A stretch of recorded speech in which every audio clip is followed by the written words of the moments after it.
welcome back. Convict Donut says educational criticizing stream.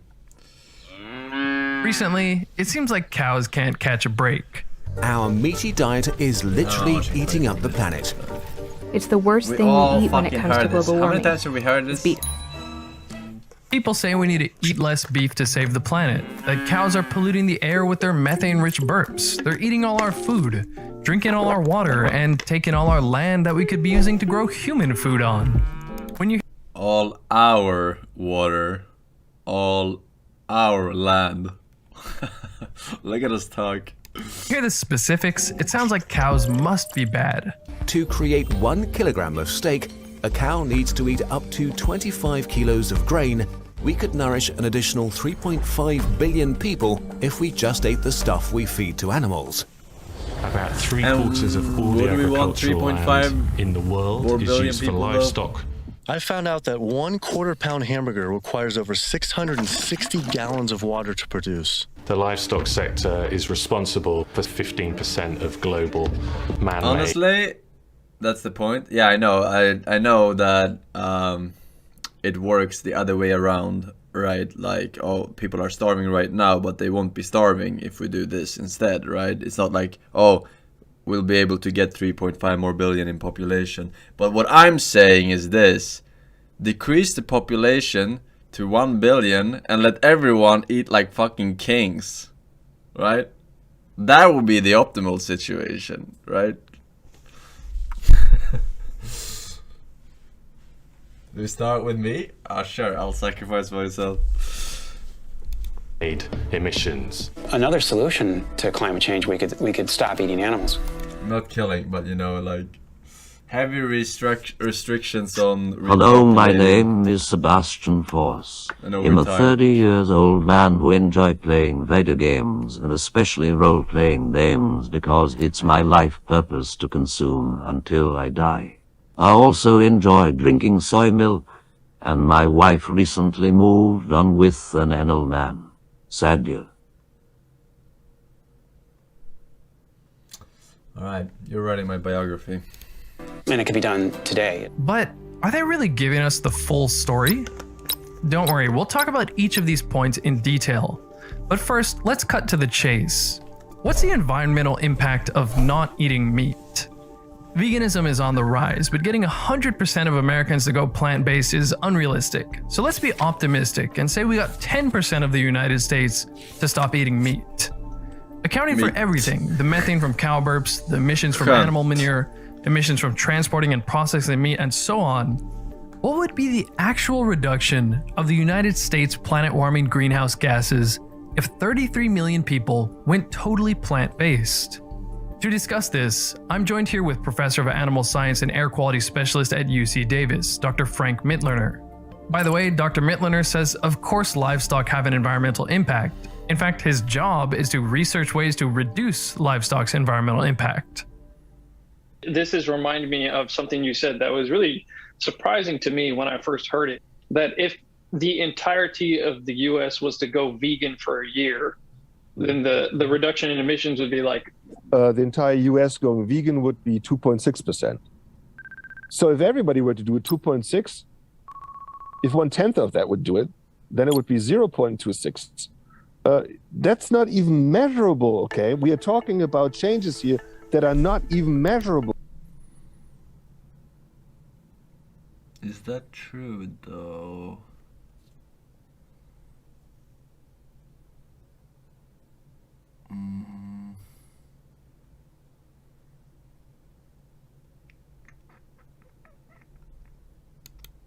And take it from a person who measures these things. I measure methane on the ground. I measure it in the air. I measure it from space. I can tell you any change less than 1% is not measurable. Not measurable. Now hold up. How could the reduction be so low? Well, there's a lot we have to break down. Let's start here. Do cows really take all our water? And it's not just land resources, but water as well. To end up with 24 hamburger patties, it requires the amount of water you see in this pool. So this big water footprint that everyone talks about with cows and livestock, Where does that water come from? So the water input that people assign to beef includes, that's the majority. Killing is too harsh a word. Cleansing is cleanse the world of filth and shine the diamonds. Forsen based. I don't know what you said. The so-called green water.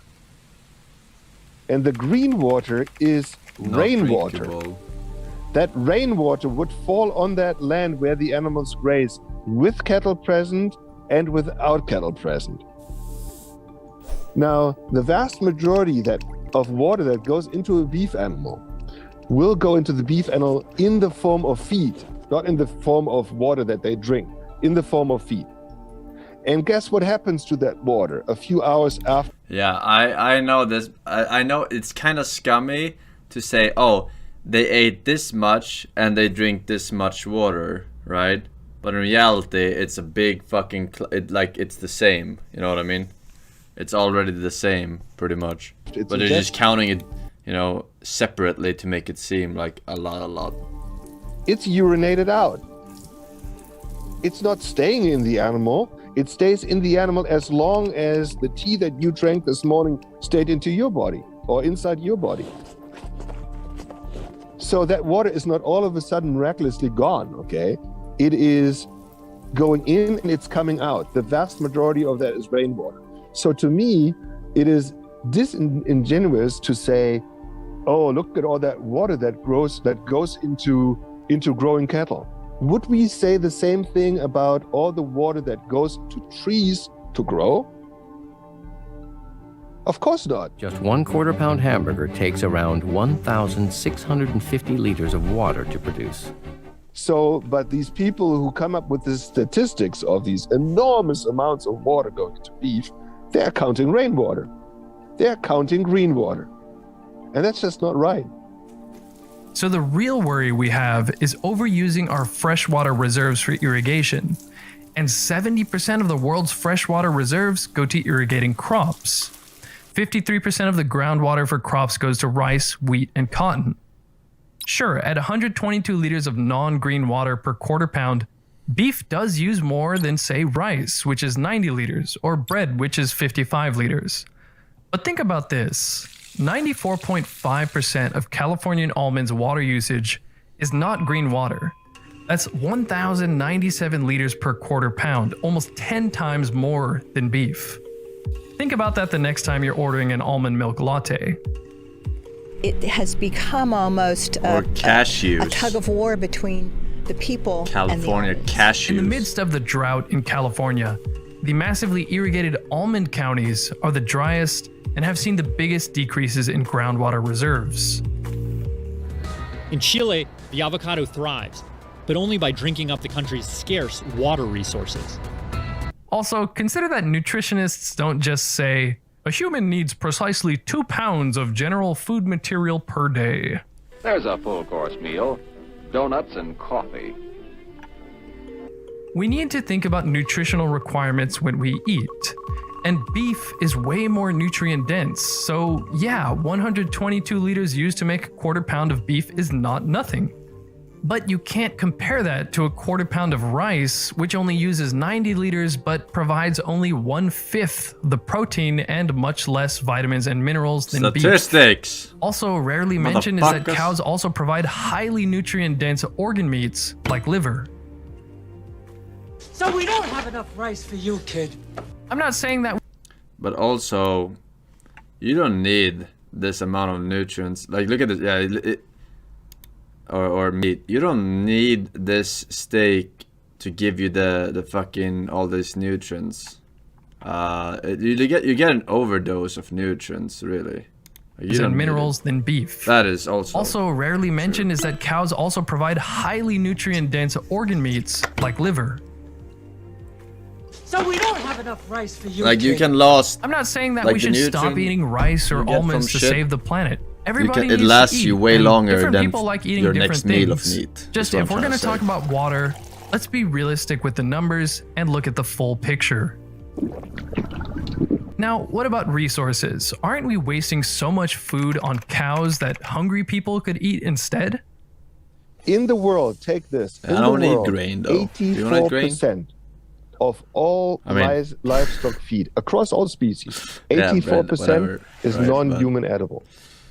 16% of all feed is human edible, but the vast majority of that goes into poultry and pigs because they are monogastric animals, similarly to humans, okay? The vast majority of what we feed to ruminant livestock throughout the world, the vast majority, well over 90%, is non-human edible. They are upcycling nutrients, and they are making available feed. This video is so dumb. The reason why it's bad for the planet is not because of water. It's because you need lots of space for cattle and have to cut down forests which store carbon FFS. Which stores carbon? I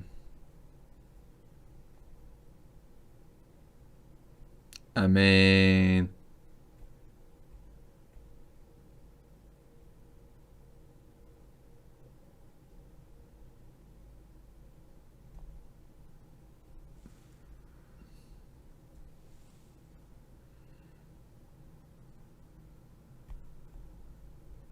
so if we didn't have the cows,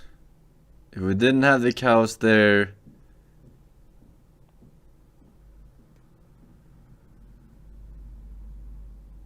we would still need the area to grow all the shit so we eat it, right? We would still need the area to grow these grains and whatever vegetables so that we can eat it, right? Because it's also a big chunk. So I guess that it kind of evens out. The thing is that animal agriculture doesn't just take resources, pump out meat and methane, and that's it. Animal agriculture is part of a huge ecosystem. For example, a ton of otherwise useless crop byproducts produced when growing food for people can be made use of by livestock. When you grow corn, what do you do with the husks and the other stuff that comes out of the ground? You can feed it to cows. When you buy a package of almonds or almond milk, a ton of resources were used creating things you can't eat, like millions and millions of almond hulls. These can be fed to cattle. Just this week, I went to a Japanese dairy ranch. Plenty of soy is consumed in this country, and these cows are eating kilos and kilos of the leftover soybean skins. Also, do you eat oatmeal? Well, livestock are eating the otherwise useless oat hulls and straw.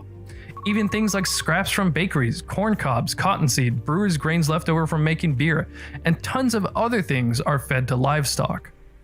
And just when we're growing crops, for every 100 pounds of food we make for humans, 37 pounds of human inedible byproducts are grown with those crops. Accounting for all these different things, livestock take 43.2 billion kilograms of stuff that we can't eat and turn that into edible animal foods like meat and dairy. So no, it doesn't take 25 kilograms of grain to make 1 kilogram of beef. A 2017 paper by Anne Motet from the FAO took into account that we can't eat most of what cows eat. So the number becomes just 2.8 kilograms of human edible stuff to make 1 kilogram of beef. For pork and chicken, it's a little higher, at 3.2 kilograms of stuff we can eat per kilogram of meat. In any case, the obesity epidemic is not showing that we need more general calories. Animals take excess grain calories and turn them into a high-quality, efficient source of protein. Animal foods currently provide 48% of our protein, but only 24% of our calories. And if we want to feed more people, there's a much simpler way to do that, which I'll talk about later. You might be thinking I'm missing the point. If we freed up all that land the cows are using, we can— Oh, here comes the donator. All right. Grow plenty of plant sources of protein and healthy fruits and vegetables. If you combined all the land in the US dedicated to raising animals, you would get an area like this. Now compare that to the amount of land needed for crops we actually eat ourselves directly. So, do cows really take all our land that we could be using to grow food for people? Here's Dr. Mittliner explaining that without ruminants, 2/3 of our food-producing land would actually go to waste. Now take 2/3 would go wasted. This. Now take this. Of all agricultural land in the world, 2/3 of that agricultural land is what we call marginal, meaning you cannot grow crops there. The reason why you cannot grow crops there is because it's too rocky, it's too hilly, it's the soil is not good enough, or there's not enough water. Marginal land. 2/3 of all agricultural lands are marginal. The only food-producing land use for these 2/3 of all agricultural lands are ruminant livestock. Only they can make use of that land because they can eat grass. That grass is high in cellulose, and that cellulose they can digest and they can convert. Because they have microbes in their digestive tract that can make that conversion. And so 1/3 of all agricultural land in the world, that's the remaining 1/3, is the arable land. And that arable land is the land where we can grow crops. So particularly our ruminant livestock is really unique insofar that these animals upcycle. So I was kind of right that if you removed this aspect completely, it would be this much, but you would need more of these squares in total, which cannot be filled in here, and you would have to chop down the stuff regardless to get this upcycle from other non-human squares. edible feed into highly digestible and highly nutritious animal source food, such as beef or dairy. So when you hear shocking sound bites like this, a vast majority is for agriculture. And when you divide that up, you see that land for grazing animals far surpasses land for growing crops. they're technically right, but they don't say why. The reason is mostly because you can't just grow whatever you want, wherever you want. Just in the United States, the soil conditions across regions are quite different. There is a reason California produces a huge amount of food in the United States. Over 90% of all the walnuts, almonds, pistachios, broccoli, strawberries, grapes, kiwis, celery, garlic, artichoke, tomatoes, and other foods all come from California with its warm climate and good soil conditions. On the other hand, there are tons of areas in the world where the main thing that easily grows is grass, and other things that ruminants like cows, sheep, and goats can eat. If you don't put ruminants on that land, it will go to waste. Speaking of making use of our lands, livestock also contribute a very valuable resource for growing fruits and vegetables: natural fertilizer, manure. Yeah, half of all fertilizers used in the world are animal manure. Half of all fertilizers used are animal manure. The other half are chemical fertilizers. And all fertilizers going onto organic crops are animal manure or other animal products. So while livestock takes some grain from humans, 50% of the fertilizer that makes crops like these grains possible come from livestock. To make our favorite food group even more unsustainable, about 15% of all greenhouse gas emissions caused by humans... I'm watching the whole thing, but it's interesting. It's interesting. Another perspective, you know? No, it doesn't take up the same space because animals eat much more food than humans. There are like 72 billion land animals used for food each year. It's just logic. This video is so misinformative. There are like 72 billion land animals used for food each year. I don't know, man. I don't know either way. I haven't done any statistics myself. So how can I pick a side? I don't know, Kev. Just don't know.